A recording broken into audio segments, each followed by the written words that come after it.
Moe. It's one of those things in the anime community where people just can't seem to find any middle ground, now reaching a point where we pretty much have a pseudo-civil war between the two opposing factions of the community, the Moe fags and the Moe haters, with the former hailing it as the next best thing since Tsukihime, since having cute girls as main characters clearly outshines any potential faults the series may have had, like a non-existent plot, shallow characters, shoddy writing, and the list goes on, and the latter, who say Moe has a problem with modern anime, and are sick and tired of seeing the exact same shun done over and over, like how Chunibyo, Higurashi, and K-On! Are all exact carbon copies of one another, and are yearning for more anime like those from the pre-2000s, since every single one of them was an epitome of quality with absolutely no pointless, ecchi, or violence or anything of the sort. But while I can at least understand where both sides are coming from and agree with both to varying degrees, I find myself aligning more so with the former, since they tend to view the style in a more positive light, though that isn't to say that the typical Moe fag argument is any less bullshit than everyone of the male haters. With that said, however, I've come to realize that the vast majority of the Moe conversations going on nowadays are becoming less and less of a discussion concerning people's subjective opinions of Moe itself, but rather more and more of a clusterfuck of differing ideas concerning Moe's supposed impact on the industry, complete with factually inaccurate information that everyone in the mom seems to blindly accept as fact, made all the worse by the fact that no one seems to be able to agree on what the fuck Moe even is. So why don't we start from there? No fanboying, no hating, just the facts. What is Moe? Coming from the Japanese verb moeru, meaning to butter to sprout, and being synonymous with the verb moeru, meaning to burn or to get fired up, Moe has evolved into a concept with no concrete definition, but an array of similar interpretations all centered around one key idea: fucking little girl, passion and imagination, with an unconscious passion coming from the hearts of those people consumed by desire to protect some character or something from forces hitherto unknown, but presumed to exist at one place or another. It's hard to describe in words, but imagine the feelings of a father toward his daughter. To the father, his little girl is his most valued treasure, and he will do whatever he can to protect her. Even if there are no explicit dangers toward the daughter, he'll still take every precaution to ensure her safety simply because the danger exists somewhere. And a younger person is more likely to be in need of said help as opposed to, say, a 4-year-old woman. A similar interpretation of Moe is of it being simply the juxtaposition of innocent, childlike traits alongside a more mature setting or character, thus giving rise to a complex feeling or desire to protect it, with that very feeling being Moe in and of itself. And it's from this that we get the common image of an extremely young-looking girl as the staple of Moe in anime, since it comes about as close to shouting, "Hey, look how helpless I am," as you're gonna get. And then you have the imagination aspect of it. I know this may come as a shock to some, but anime isn't real.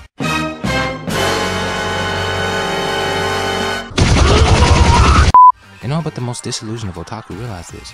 And that's the final piece of the Moe puzzle, since the fantasy nature of anime itself allows for the creation of the ideal character, resulting in such unrealistic but extremely popular character archetypes, such as the perfect Rimoto, the Tsum cutie pie, the ditzy and clumsy cute lady friend, and so on and so forth.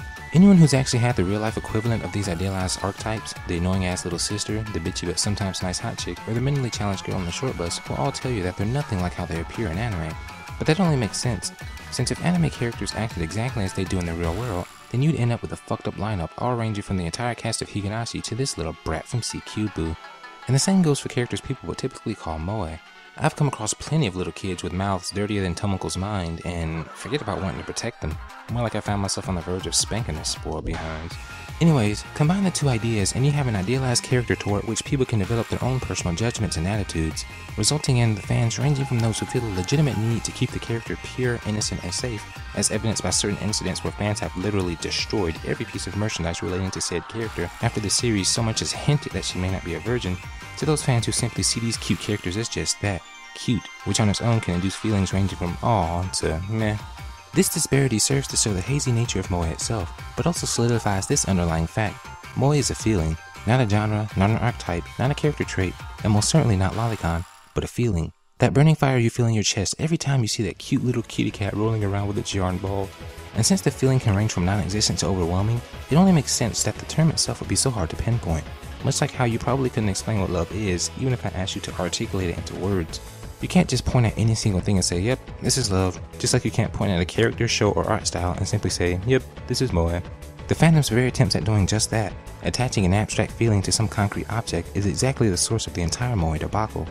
Therefore, one can only conclude that the generally accepted Western definition of Moe, cute girls doing cute things, is a grossly oversimplified summary, since while cuteness may be a common trait of the Moe feeling, it extends far beyond simply describing the actions taken by the Moe object itself, and more closely concerns the inherent traits of the characters themselves, regardless of how they may act, and is actually describing the feelings that you, the viewer, are made to feel.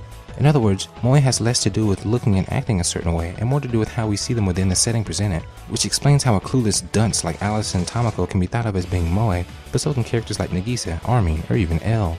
Equating cute girls doing cute things with moe is like equating having sex with love.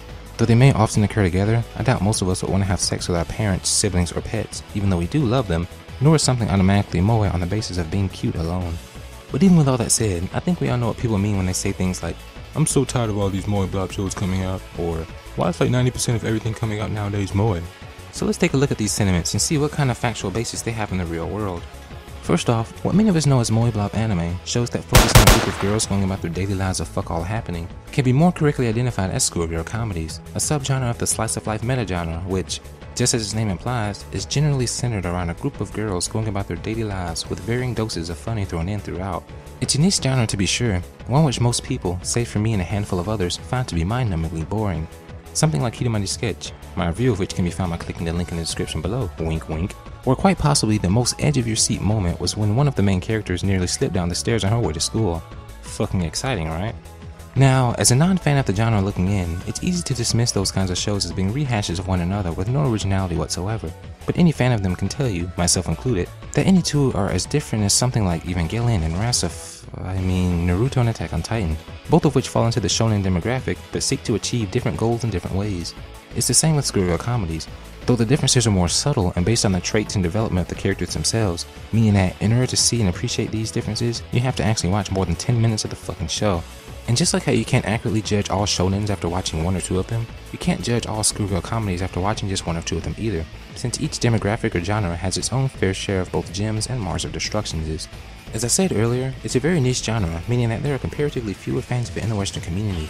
Therefore, many assume that it must be due to some moe fetish or other strange sexual innuendos, which, while I'm sure that a few fans do fall into this category, it is most certainly not the majority. Us fans of it enjoy it for the unique takes on similar premises and character interactions, no more, no less, which is something that a non-fan simply cannot understand. So while I hope I've shed some light concerning the minds of the moe blob fandom, I want to move on and address the second point. Are moe blobs really the majority of what's coming out nowadays? Now get yourselves ready, because this is going to blow your minds. No, they're not. Okay, I'm joking. But seriously though, while it's true that the popularity of those types of series in the Japanese market has been rather high in the past few years, it is most certainly not the majority of everything coming out. Just take a look at these two charts, one from the summer 2013 lineup and the other randomly chosen from a the fall 2010 lineup. As you can see, while moe blobs, aka schoolgirl comedies, may constitute the largest single genre, the sum of every other genre altogether easily overshadows them. And not to mention that the spring 2014 season only has 1 out of 50 plus shows. So unless you're a one-trick pony that only likes to watch one kind of thing, I don't see much of an argument for how moe is killing the industry, or moe fans can't appreciate good anime, or anything of the like. I think a quote I found online best expresses my reaction to such an asinine thought.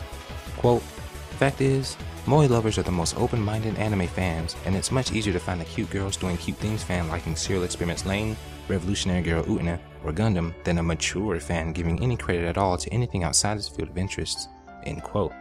Besides, looking through the narrow lens of old anime is good, new anime is shit is a bit off, since pretty much all of the old shows that people watch are the ones that have stood the test of time, whilst all of the crap has been long forgotten. But now that many of us follow anime seasonally, it's so much easier to find lots of shows we don't like, since you have no filter through which to see only the good anime coming out. For example, if I asked you to name some good anime from 2011, you'd probably say something like Steins Gate, Monoka Magica, Fate Zero, or Anohana, since those are the tests that have been received highly and been not so easily forgotten. But you also have equally good series like Horo Musuko, Gosek, and Taisho Yaku Musume, which, for one reason or another, have been completely forgotten since they apparently did not cater to the fan majority's opinion of what should be deemed good. And finally, I'd like to address the oft-stated misconception that, quote, moe sells. While it's true that adding a moe character, bishi character, trap character, etc. can make an otherwise unappealing show attractive to a certain audience, moe does not in itself guarantee sales, nor is the average moe show done with any expectation of selling highly, and the numbers are there to prove it. Other than the exceptional outliers like K-On! And Lucky Star, a studio would be lucky to so much as break even, let alone sell upwards of 5,000 to 6,000 discs on average. Let's use one of the most consistently best-selling, non-outlier schoolgirl comedy shows as an example, the aforementioned Hidamari Sketch. While each of its 4 seasons has sold in the area of 7,000 to 9,000 copies per volume, its best-selling season was by far the third, Hidamari Sketch X Hoshimitsu, averaging 8,511 copies per volume sold. A great number indeed, but it pales in comparison to something like Strike Witches, Index, Durarara, Working, Code Geass, Gintama, Black Butler, Gurren Lagann, Monoka Magica, Fate Zero, Infinite Strato, Steins Gate, and Tiger and Bunny. all of which sold well over 10,000 copies per volume and are not what the average fan would think of as being moe. And do note that Lolicon is not the same as moe, not even close. And then you have the outliers like Bakemonogatari and Shingeki no Kyojin, which managed to outsell even K-On!, the highest selling moe blob of all time. And right now, while Attack on Titan is enjoying its 80,000 plus first volume sales, the moe slice of life community is in an uproar right now because a few of the recently aired Schoolgirl comedies, Kiniro Mosaic and Nonon Byori, managed to break 7,000 sales. Oh, and I should note that every other Schoolgirl comedy from back in the summer 2013 season isn't even projected to break even, much less make a profit. In fact, one of them has actually broken the record for the least first volume sales ever recorded, though many would argue that the honor was well deserved. And again, this isn't an attack on any particular segment of the fandom, it's just me, as a fan of that which is looked down upon the most, trying to simply get its thoughts out there. But that's all I have to say about it. What do you guys think? Do you believe that moe is an unoriginal money grab? And also, do you think that moe is somehow hurting the industry, or is saturating the market? Leave a comment or video response for your chance to be featured in my next reel. Okay, I'm kidding. But I'd really like to hear some opinions. So until next time, this has been Andrew with Anime Days, and I will see you all next time.